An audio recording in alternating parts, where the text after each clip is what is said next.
বিজয়িনী চ্যানেলে সবাইকে স্বাগত। আজ 1 এপ্রিল, দিনটা এপ্রিল ফুল বলেই আমরা গণ্য করি। ছোটোবেলায় খুব হাসি মজা করতাম, এখনও করি। কেউ কেউ আমার যারা বাঙাল বৌদি আছে বলে ফাইজলামি করো না, তো ফাইজলামি করিস না। তো এই ফাজলামি নিয়ে আমার জীবনে ঘটে যাওয়া একটা বিরাট ঘটনা আছে এই 1 এপ্রিলের দিন, যেটা চিরস্মরণীয়। আর গল্পটা আমি সবাইকে শেয়ার করেছি, আমার চেনা পরিচিতদের, আর এখন আপনারা যারা আমার ইউটিউব চ্যানেলে আছেন তাদেরকেও শেয়ার করছি। আমাদের যখন কিশোরী বয়স, তখন তো আর এই নেট দুনিয়া ছিল না। প্রেম করবার একটাই ছিল, হয় স্কুল কলেজের বন্ধু, না হলে পাড়ার ছেলে, না হলে বেপাড়ার ছেলে বা মেয়ে, এই ধরনের। তো আমার মামার বাড়ির পাড়ায় আমার মামা তো ভাই বোনদের সঙ্গে আর একজন ছিল, তো তার নাম ছিল কল্যাণ। এইবার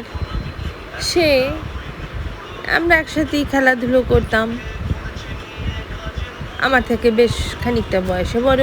তো আমাকে একদিনকে বললো যে, জানিস তো, আমি একটা মেয়েকে খুব পছন্দ করি, কিন্তু আমি বুঝতে পারছি না মেয়েটা আমাকে পছন্দ করে কিনা, কি করি বলতো। তখন আমার দিদিও সঙ্গে ছিল, বললো তুই বলে দে না ওকে। তখন বললো, না, বলতে সাহস পাচ্ছি না, কারণ যদি না বলে দেয় তাহলে আমার খুব খারাপ লাগবে, আর মানে বন্ধুত্বটাও নষ্ট হয়ে যাবে। তারপরে আমরা যে যার মতো বাড়ি চলে এসেছি। মামাতো দিদিটাকে আমি জিজ্ঞেস করলাম যে, কার কথা বলছে না, জানাতে হবে না, আর কার না কার এখন ও কী করে বলবে, ও জানে, এই নিয়ে এত মাথা ঘামাস না। আমার সঙ্গে দেখা হয়েছে পরের দিন। ছেলেটি খুব লাজুক। তো তাকিয়ে বলছে, এই তুই কিছু ভাবনা চিন্তা করলি? কেন, কিসের? বললো যে, আমি যে মেয়েটাকে ভালোবেসেছি, তো তাকে না বলতে পারছি না, তুই প্লিজ আমাকে একটা উপায় বলে দে। তখন আমি বললাম, তোর বন্ধু বান্ধবদের বল, তারা বলে দেবে তারা কীভাবে কী প্রপোজ করেছে, আমি তো এসব জানি না। আর তোর সঙ্গে বেশি কথা বলতে দেখলে আমার মা খুব রাগ করবে, বলে চলে গেছে। তারপরের দিন আবার মামাতো ভাই বোনদের সঙ্গে আলোচনা হয়েছে, ওকে নিয়ে অনেক হাসাহাসি হয়েছে, কল্যাণকে নিয়ে। তারপরে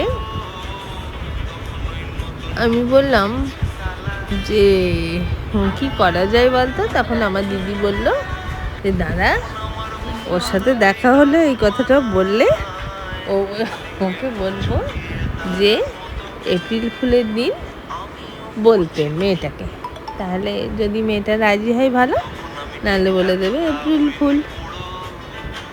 আমি আবার দেখা হয়েছে, তখন আমি বলেছি যে, তুই এরকম কর, এপ্রিল ফুলের দিন প্রপোজ কর।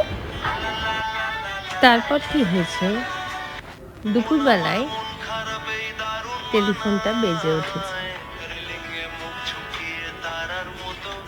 আমার বাড়িতে তখন মানে মামার বাড়িতে কেউ ছিল না, আমি আর আমার মামাতো দিদি।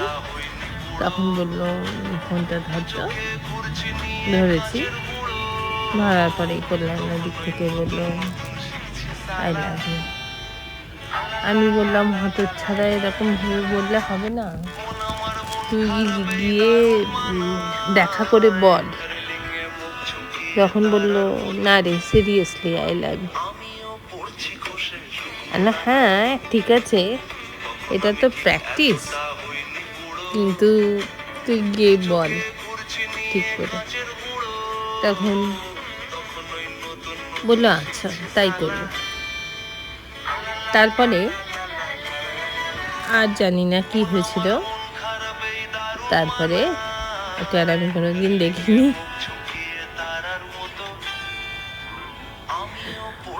খুব তাড়াতাড়ি বাইরে পড়তে চলে গেছিল, আর যোগাযোগ হয়নি। কিন্তু আমি যে নিজেই এত বোকা ছিলাম সেটা ভাবলে আমি নিজেও খুব খারাপ লাগে।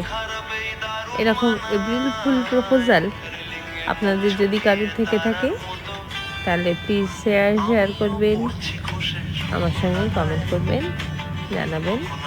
তখন বুঝবো যে আমি একা নয়, অনেকের জীবনে এই ঘটনাটা ঘটেছিল।